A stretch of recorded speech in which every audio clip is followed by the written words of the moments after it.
Welcome to There Is a Method to the Madness. My name is Rob Maxwell, and I'm an exercise physiologist and personal trainer. I am the owner of Maxwell's fitness programs, and I've been in business since 1994. The purpose of this podcast is to get to the real deal of what really works, and most importantly, why things work. Hence the name, There Is a Method to the Madness. Before I get to today's show, I want to thank Jonathan and Lynn Gilden of the Gilden Group at Realty Pros. They are committed to providing the highest level of customer service in home sales. Why don't you give them a shout and figure out what your home is worth? 386-451-2412. Good morning, everybody. Good afternoon, good night, whatever time you are listening to this. A lot of my listeners tell me they listen to this when they're working out or when they're driving to working out. That's pretty cool. I think that's good. I tend to like to listen to the podcasts I listen to when I work out as well. Sometimes when I drive, but I really seem to get the most focused when I'm working out, especially if I'm doing cardio. So that's cool. I like that.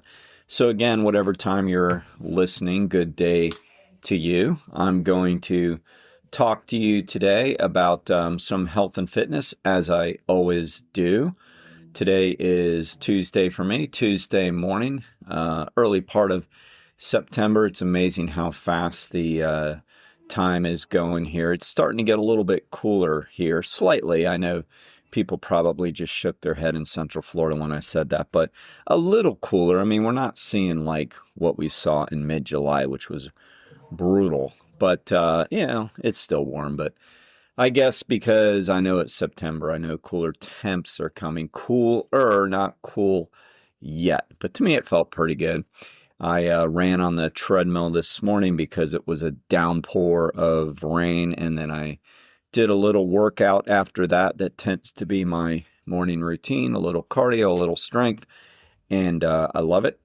And it puts me in a better mood. It helps me do what I need to do. It's kind of like putting on my oxygen mask, so to say, so I can be of good service.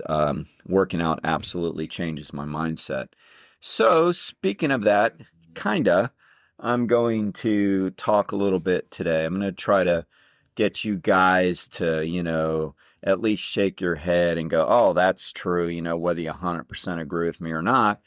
I want to talk about the importance of professionalism and the importance of listening to the experts when it comes to at least my industry. I would say all industries, but, I'm mostly concerned with mine, which is health and fitness. So, I want people to think about can't we all agree that there needs to be a baseline of professionalism in all the industries, really?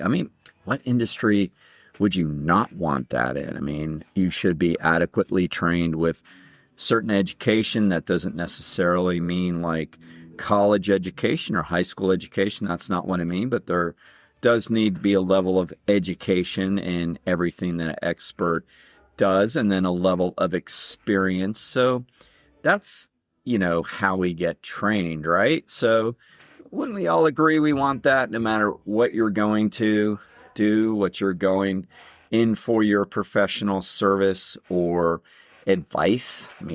I do. So, in my industry, it's too many times we have people that have been in the hobby of physical fitness, like it worked for them, or they at least think it worked for them, meaning that they might have exceptional genetics and then worked out just a little bit and then took off because they just, I give them some credit for some work ethic, but they had great genes. And so they had like popping abs right away. They had, if they're a female, not trying to be gender biased here, but, certain muscle groups are more favorable for what they are looking for. So the women want, the better glutes and the better legs. The men tend to want the better chest, the better abs, the better biceps, things like that. I think both sexes agree, or both genders agree on abdominals maybe, but So maybe they take off a little and they get great glutes, and then the next thing you know, they're your glute expert online. That's not good enough, people. There has to be some form of education. That's why I call the podcast The Method to the Madness. That's why I call my first book The Method to the Madness, because there is a method to the madness. Like, it's not just about randomly doing things and then showing results. I mean, any activity is good, but when you're posing as an expert because you look good, you literally are posing. You don't necessarily know what you're talking about. If you put the two together, education, experience, yes, and then that's a great thing.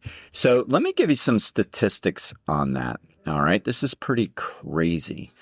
So the people that are like given a lot of information on diet on the internet, like I see that all the time. I mean, trying to think, I can't think of, at least in this industry, the health and fitness industry, a topic that gets more clicks and views than the person telling everybody what they need to do nutritionally speaking. And oftentimes it's eat more protein. I probably see that one more than anything. Drink water. I don't think we really can argue with that, but still, that's another one we see all the time. Then we'll see don't eat carbs or don't eat sugar. So those are the biggies, but I'd have to say that the biggest one I see is eat more protein. That seems to be like what everybody says. And I'm not here to say that's wrong or right. I mean, it can be wrong and it can be right. Like, it depends. I don't know how much you're eating, but that's not the point. The point is this: 87% of those claims made on social media, the people that are stating them do not have the qualifications to state them. 87%. So only 13% of the people that are making these claims should be making the claims. Yet, what's the turnaround on return? How many people do you think are listening? I would say quite a bit. I mean, I don't know for sure. I'd have to ask some of my, statistic geeks out there maybe to go figure it out. But I would say at least 50% to where it really made an impression. I would say that more than that went, okay, all right. But maybe over 50% did something with that information. That's pretty bad.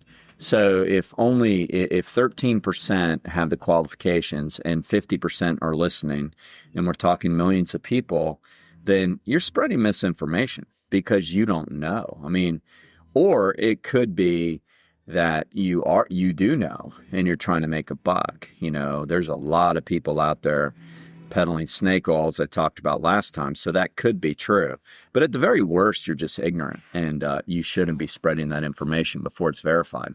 And even more so than that, you probably, if you are in that camp of 87%, shouldn't be giving it the exposure at all. Like, it's not your job. You're not qualified to do that just because you might look good, or I don't know. And I mean, even that is really subjective, isn't it? I mean, you talk about holy Photoshop these days, I mean, nobody really wants to talk about that, and nobody really wants to say anything about that to their friends or acquaintances or people they just meet for the first time on social media. But how many times do you look at a profile picture and then meet the person in person and go, where did you go? Like, that is not you. I mean, nobody wants to say anything. Nobody wants to, I mean, I get it, I do, but I would say at least half the time I'm scrolling through social media, I'll see a picture. It's usually a profile picture, and sometimes it's just a regular posted picture, but oftentimes it is a profile picture. And I'll go, that's not them. I mean, that is not them, right? And I mean, you might say, well, what's wrong with that? I think a lot of things. I think that I get why people do it. I think that if you are like, a salesperson and, you're selling something, you work for somebody, you're trying to make an impression, but don't people realize, well, you're going to meet the person though, and they're going to have these expectations, and look, I'm not saying everything is about appearance, but it is if you're making it about that. I mean, if you were just who you were and you meet somebody, I mean, they don't care. But if you're going out of your way to look one way and then somebody meets you in person and you're not, I mean, right away, I think it gives the person sort of a distrust feeling of, well, if they're going to change this much. So, that's not what this is about, but it is kind of. The point is that when you see these pictures of these, men or women, that look exceptionally fit, don't always trust it, man. People modify these pictures all the time. They can modify videos. I mean, so you don't know. I mean, first off, you shouldn't be following that. Like, you should, as soon as you see information, you should go in and check their qualifications, but but secondly, it's like, don't even trust the picture anyway. I have a client and she's trained with me for a few years now, Casey, and she's done a physique contest with me, like, good client, right? I mean, they're all good clients. I bring her up because I remember a couple months ago. Stay with us. We'll be right back. Hey, quick question for you. Are you someone who wants to be fit, healthy, and happy? And what if I told you you could get your dream body by simply just listening to a podcast? I'm Josh. And I'm KG, and we are the hosts of the Fit, Healthy, and Happy podcast. Listen, we get it. Fitness isn't easy. Carbs, no carbs. Just stop, okay? It doesn't have to be that complicated. And that's why we made this podcast. We get straight to the facts so you can become your best you. So the way to check us out is click the link in the show notes or search Fit, Healthy, and Happy podcast on any of the major podcast platforms. We'll see you soon. She saw somebody, it was a fitness lady giving fitness advice for like shows for what she did, like physique competitions. And the information was all wrong.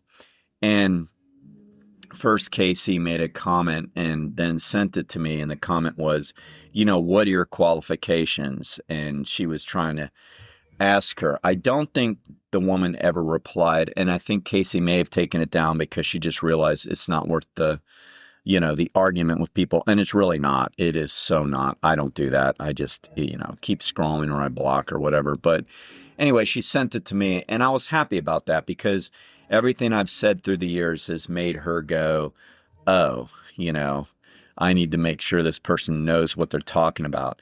I said all the time, we said all the time in the 80s when I was just a teen and a early 20 guy, working out, we'd say, don't ask the racehorse how it got fast. You don't know. There's genetics involved. Just because somebody looks good or is good, there's a lot of genetics. I apologize for saying, I heard myself on the podcast the other day and I realized how often I say that. And that's not good enough. I need to up my game. So I apologize for that.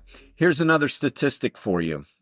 There are people on there who pose as physicians online. Okay. We see it. We saw it during COVID. We saw a lot of people coming out, and they, oh God, I just did it. And they were acting like epidemiologists. They're giving all this advice. They're telling people what they should and should not be doing. That's very risky, people. 13% of the people that claim to be medical doctors on social media are 13%. I have friends who are physicians. I have clients who are physicians. And you know what? They are on social media. I see them. I'm friends with them on social media. I have 3 that come to the gym right now that I'm friends with on social media. None of them give medical advice on social media. One of them will comment here or there on her friend's posts. Doesn't comment anything about herself. The other one never comments, hardly ever does. And one of them will post something about sports because he is a sports nut like me. That's it. No medical advice given, no medical posts made. So I believe this 13% because if I know physicians, and I know more, I mean, these are just the 3 that currently come to my gym. I've got a lot of friends and acquaintances that work for Halifax, work for Florida Hospital. I mean, as soon as I said that, 3 other guys just came into my head that 4 or 5, and 3 or 4 gastroenterologists alone. They're not giving medical advice. on Facebook. They're not doing it. They're not doing it on Twitter. They're not doing it. So they're smarter than that. They're like, I'm not going to put this information out there. I'm not going to give false information about this. And then somebody take this information, and I don't know this patient, and then God forbid they go get hurt. They're not worried about lawsuits. I don't think you can get sued for making these kind of comments online unless it's pure slander or misinformation that is, I don't even know. I don't even know if you could for that. That's not why they don't do it. They don't do it because they're not stupid. There's no reason to do it. There's no gain to do it. They're not going to get patients from doing this. They're, if anything, would lose patients, right? So they're not doing it. So I absolutely believe that only 13% of the people posing as medical experts are qualified to do it. 60% of everybody you're going to encounter online regarding like strength and conditioning have zero qualifications to do so. 60%. Like strength training people, you know, like you see these people posting videos, you see those types of things. Look, is there anything wrong with going to the gym? I have students, well, the students have qualifications, but maybe they're not working in the field and they got their original degree and they got certified. Maybe. I mean, I've got a lot of students. I can think of some that are in that category. I can think of some that are in working category, so they have the qualifications. But maybe you're out there posting a video of you doing squats. Is that bad? No. The problem is when you then start telling people what they're doing wrong and you don't know yourself.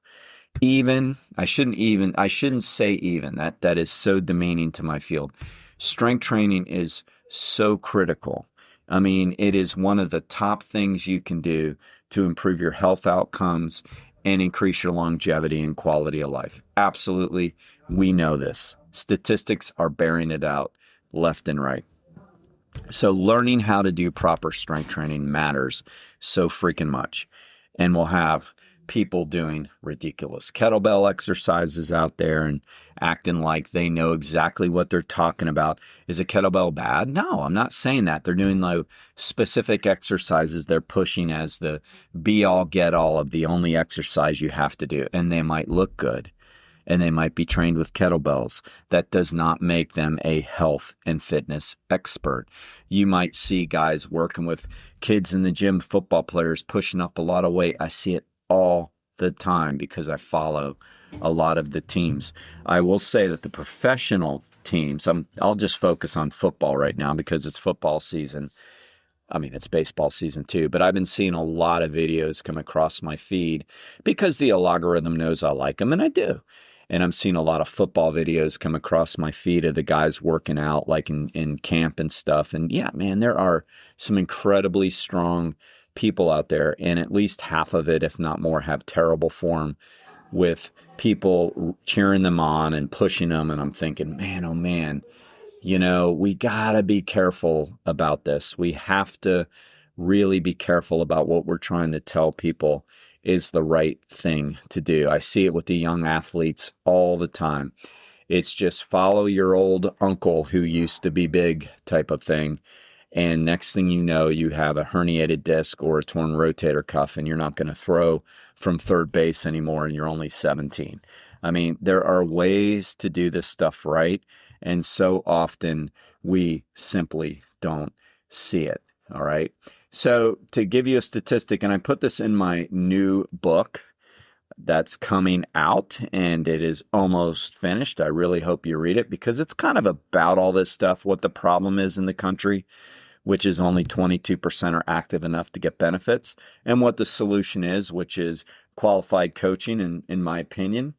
So give you a little stat I put in there. Really, it's if you want to look for the amount of people total online that have the credentials, whether it be medical, physical fitness, or nutrition, you're looking at a number of around 20%. So 80% of the people out there just might as well be flapping their gums and they're talking out their neck. They don't really have they don't have the qualifications to talk about what they're talking about. They just don't. I used to make the joke a lot about old Holiday Inn commercial where the guy would come out and he was going to save somebody's life. And they say, "Are you a doctor?" He says, "No, but I slept in a Holiday Inn last night."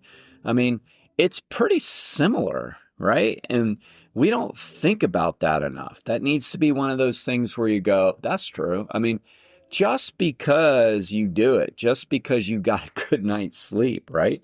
It doesn't make you the expert on anything. There has to be a level of education and a level of experience. And I talked about this a couple episodes ago, and I'll just kind of rail on it a little bit again. We see like the national politicians on both sides of the aisle trying to be like the leaders in the physical fitness movement.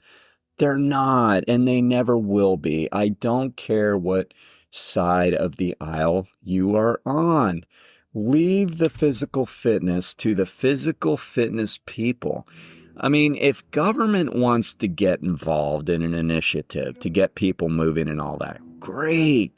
Hire the right people out to do it. They shouldn't be the two guys they had out there pushing the way with their pull-ups and push-up routine that they ended up brutalizing the form on that and basically making themselves look like idiots. It shouldn't be the former first lady of a couple presidents ago talking about school lunches and stuff. So I'm trying to make this fair and say it is both sides of the aisle that shouldn't be pushing this. We were joking today in a sort of a joking way, but not really. It's kind of like Nancy Reagan's thing in the 80s of just say no. It didn't work. They're not the right people to be out there giving this message. And too often we see it. It's a political thing to try to get people sort of fired up and waving their swords. You know, I've heard so many people lately say, "Oh, I think it's great that they're pushing physical fitness." Okay, of course. You're not going to find a bigger fan than me. You got to get the right people to do it. I'm a fan of Arnold Schwarzenegger. I like him. I don't think he's perfect. I don't think any of us are. But I like him. I think he's funny. I think he's done some really good things. I like a lot of his movies. I like his Netflix thing. I like his new podcast. And he has hired out finally, because let me tell you, I'm not taking health and fitness advice from Arnold Schwarzenegger. He's the epitome of somebody who had the great genetics, and he also very much admits that he used a lot of drugs, so he got huge. He doesn't know what he's talking about. He knew what he was talking about for him. He didn't know what he's talking about giving health and fitness advice. He's hired 2 different professionals that work for him with his emails and his podcasts, and they're good. And then he just reads it, and then he agrees with it. And he does do a good job of promoting healthy lifestyle, absolutely. And now in his 70s, he admits he's not the expert on that. He's an expert on bodybuilding, of course. I mean, if I wanted a posing coach, somebody to help me get up there and know how to pose better, he'd be my guy for sure. And I think he's smart. He's not a health and fitness expert. He's had the experience personally. He doesn't have the experience working with people nor the education. So I say that because he was in that role under the Bush administration, and he shouldn't have been. I mean, he's a great look for it because you're going to get the exposure, but he doesn't have the credentials to be talking about back then what he was even talking about. So a lot of this is popping up again, I think, because of the political push, and I think just because social media is growing even more. And I just wanted to share with you those statistics so you can see that you want to get the professionals to help you with whatever it is. If you need medical advice, go to your doctor. If you need to know about pandemics and epidemics and stuff like that, trust real epidemiologists, not some rando on Facebook trying to talk about trends. If you want health and fitness advice, make sure that your trainer or your strength and conditioning coach or whoever you see for that, or your wellness coach, has at least a bachelor's degree in health and fitness and is certified through one of the 4 accredited certifications: the American College of Sports Medicine, the National Strength and Conditioning Association, the American Council on Exercise, or the National Academy of Sports Medicine. Those are the only 4. Other than that, don't listen. Just keep scrolling, keep moving. All right? Please remember to follow this show. That helps me, and put automatic download. Thank you for listening to today's program. I ask you to please follow the show wherever you get your podcasts, and please select automatic download because that really helps the show. Now I want to thank Overhead Door of Daytona Beach, the area's premier garage door company. They have the best product. They have the best service. I personally vouch for Jeff and Zach Hawk, the owners. They are great people with a great company. If you have any garage door needs, please give them a shout at 386-222-3165.